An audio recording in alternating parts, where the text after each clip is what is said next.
Up first, approaching Havana. After half a century of hostilities, Washington relaxes travel restrictions to Cuba. Is it the first step or just a one-off? All these and more on World Insight.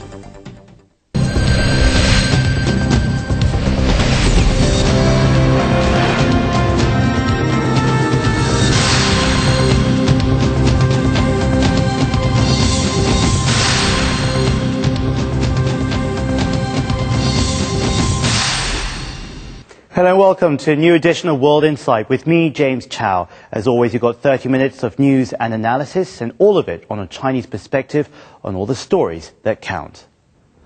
On the eve of the Summit of the Americas in Trinidad and Tobago, US President Barack Obama unveiled new measures on Cuba. Leaders from Latin America and the Caribbean have taken it as a positive gesture for regional ties. Will they get what they want, or will it just be another round in this game of love and hate?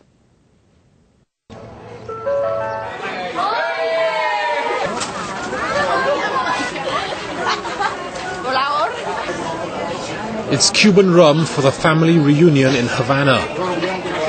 If they want to continue lifting restrictions, they should continue. It's necessary that every time someone can come, they should come to be with their families. Let's go, I've got a bottle, I'm happy. This past Monday, many Cubans on and off the Caribbean island appeared hopeful. US President Barack Obama lifted the limits on family travel and money transfers to Cuba. The new rules also allow US telecommunications companies to do business there. Previously, Cubans living in the US had been allowed to travel to Cuba only once a year. Cash remittances to relatives were limited to $1,200 a person. The policies will affect an estimated 1.5 million Americans who have relatives in Cuba. If the American people have gotten to this point and realized and opened their eyes from what the previous government was really doing, well, I applaud them. The US and Cuba have been separated by a wide ideological gulf since Fidel Castro's 1959 revolution.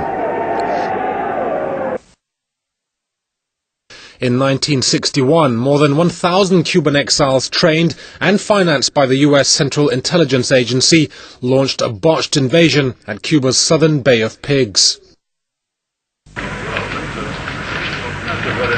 Diplomatic relations were ruptured and the embargo was imposed a year later.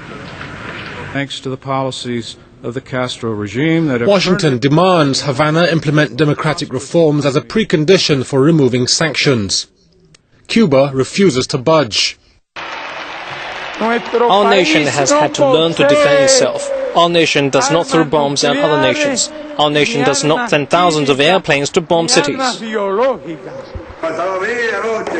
Fidel Castro stepped aside as Cuba's president in 2006 for health reasons.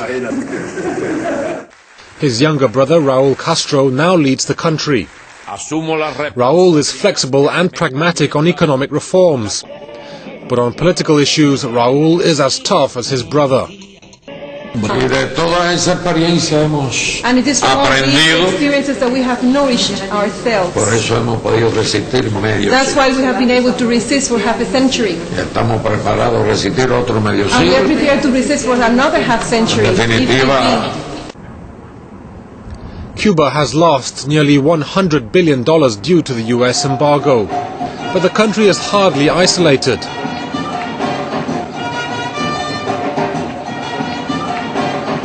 Last year, foreign tourist visits soared to over 2 million, generating $2.7 billion US dollars.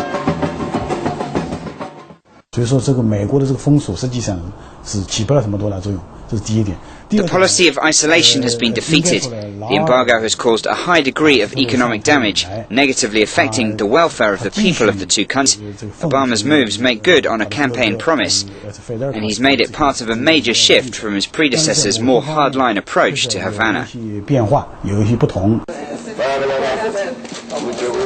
Earlier this month, both Castro brothers received 3 members of the US Congressional Black Caucus. Good afternoon, everyone. I'm Congresswoman Lord. What really was amazing to me is he leaned in, he looked directly into our eyes, quite aware of what was happening, and said to us, how can we help? How can we help President Obama? The question might be, how can Obama help Cuba? In the Bay of Cardenas, a large marina and some hotels are taking shape. The island's tourism industry is bracing for what could be its biggest opportunity: American tourists. Well, let's stay with the same story because the summit offers an opportunity to launch a new era of goodwill in Latin America after years of neglect or hostility under the Bush administration. Among Latin American leaders, policy on Cuba has become something of a litmus test to measure the U.S. commitment. While economic cooperation tops the agenda at this year's summit, the Cuba-U.S. issue has been seen as a ghost that's hanging around. It's one of the world's biggest neighborhood parties. Every 4 years, the Washington-based Organization of American States meets for the goal of regional prosperity. So I'm here to launch a new chapter of engagement that will be sustained throughout my administration.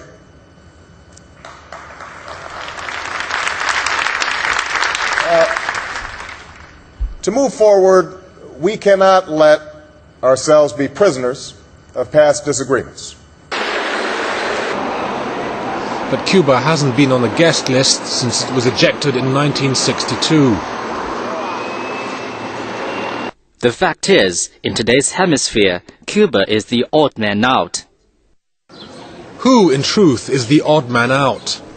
Shortly after Fidel Castro took power, Washington persuaded most of the hemisphere to break relations with the communist country. And they've all since reversed that stance. At the first OAS summit, the US called for the establishment of a free trade area of the Americas, or FTAA. But it's been stalled for years amid bickering over subsidies. The FTAA is dead. We are going to bury it. Ties became even cooler after a new generation of centre-left leaders came to power in 2006. Last year, Cuba was formally introduced into the Rio Group. The group was formed in 1986 to help end armed conflict in Central America. Bolivariana de unión. Nos hemos unido como ahora pareciera que sí. We have come together. Cuba was maltreated. It was isolated, and it was Venezuela who allowed this to happen under President Romulo Betancourt. This is Cuba's time, 50 years later. Long live Cuba. Long live Fidel. Digo yo, viva Cuba, viva Fidel, viva Raúl.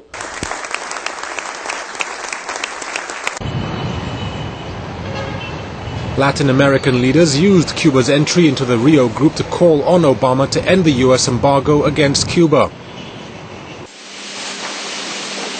But much of their leverage is countered by heavy dependence on the US.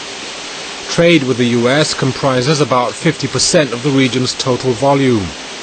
And decreased demand brought by the global downturn has seen Latin American and Caribbean exports fall. It's estimated the region needs more than $20 billion in credits this year and the next. Latin American countries can't live without the US. Confrontation and cooperation are doomed to coexist in the region, which is typically reflected through Cuba-US relations. At the summit, Obama looked to build momentum towards renewed ties with Cuba. The United States seeks a new beginning with Cuba. I know there's a longer journey that must be traveled to overcome decades of mistrust. But there are critical steps we can take toward a new day. The reader board at the Havana airport is a sign of the times. Here, Cubans and their relatives gather, then part again. With a slight thaw in long-frozen relations, many hope the separation will be followed by a longer reunion. Well, nowhere has that call for normalizing relations with Cuba been stronger than in Latin America itself. But the meeting may not be enough to convince the US to fully re-engage or to convince Latin America that Washington shares its same agenda. Coming up next, no joy for the new year in Thailand. You're watching World Insight. We'll be right back after this short break.